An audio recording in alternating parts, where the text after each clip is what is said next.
दोस्तों, मैं कमलेश एक कहानी लेके आया हूँ। दाढ़ी की कसम पुस्तक का नाम है। शशिकांत लिखा हुआ है। ठीक है। किसी नगर में, कहानी का नाम है दाढ़ी की कसम। छोटी सी कहानी है। किसी नगर में एक व्यापारी रहता था। नगर के बाजार में उसकी दुकान थी। वह रेशम के कपड़े बेचता था। व्यापारी की लंबी सी सफ़ेद दाढ़ी थी। वह 5 समय मस्जिद में नमाज पढ़ने जाता था। लोग उसे बहुत भला और ईमानदार आदमी समझकर उसका बड़ा आदर करते थे और उसकी बात पर भरोसा करते थे। उसकी दुकान बहुत बड़ी थी। विदेशों से काफ़िले उसके लिए रेशम के थान लाते थे। दुकान माल से भरी रहती थी और उसमें ग्राहकों की भीड़ लगी रहती थी।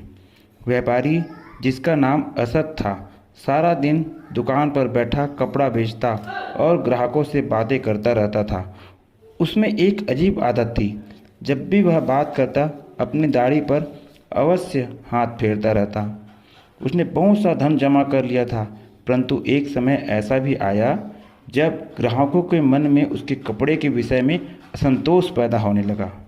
वे आपस में कहने लगे, असद का रेशम पहले जैसा नहीं रहा है। शायद अब वह नकली रेशम बेचता है। अब रेशम में पहले जैसी नरमी और चमक भी तो नहीं रही।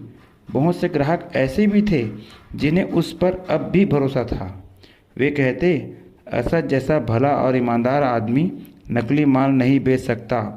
वह धोखेबाज हो ही नहीं सकता। कुछ ग्राहकों ने उससे पूछ ही लिया।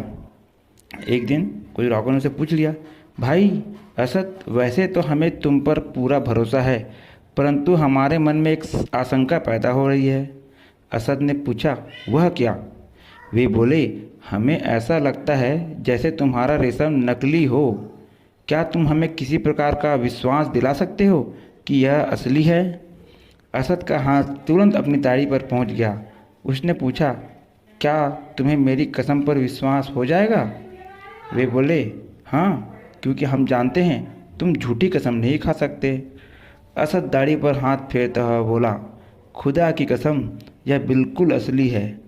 वे समझ भी नहीं सकते थे कि असद झूठी कसम खा सकता है। फिर भी ग्राहकों की आशंका समाप्त न हुई। रेशम में खोट अवश्य ही थी। परेशान होकर वे काजी के पास गए और कहा, असद का रेशम असली नहीं है। जब हमने उससे पूछा तो उसने कसम खा ली कि यह असली है। इसका रहस्य समझ में नहीं आता। काजी भी विचार में डूब गया। उसे भी विश्वास था असद जैसा आदमी झूठी कसम नहीं खा सकता है था। आखिर उसने निश्चय किया कि वह स्वयं जाकर पता करेगा कि सच्चाई क्या है। उसी दिन यह भेष बदलकर असद की दुकान पर ग्राहक बनकर जा पहुंचा और कपड़ा देखने के लिए मांगा। जब कपड़ा दिखाया गया तो काजी ने पूछा, क्या यह असली है? असद ने दाढ़ी पर हाथ फेरते हुए उत्तर दिया, खुदा की कसम, यह बिल्कुल असली है। काजी तुरंत भाग गया और कहा, दाढ़ी पर से हाथ हटाकर कसम खाओ। असद का भांडा फूट गया। वह दाढ़ी को हाथ में लेकर कसम खाता था कि यह दाढ़ी असली है। ग्राहक समझते थे वह कह रहा है कि यह रेशम असली है। इस प्रकार वह झूठी कसम भी नहीं खाता था, फिर भी वह धोखा तो देता ही था। काजी ने उसे सज़ा दी और वचन लिया कि अब वह कभी धोखा नहीं देगा। कहानी सुनने के लिए धन्यवाद दोस्तों। Thank you. Like, share, subscribe करें।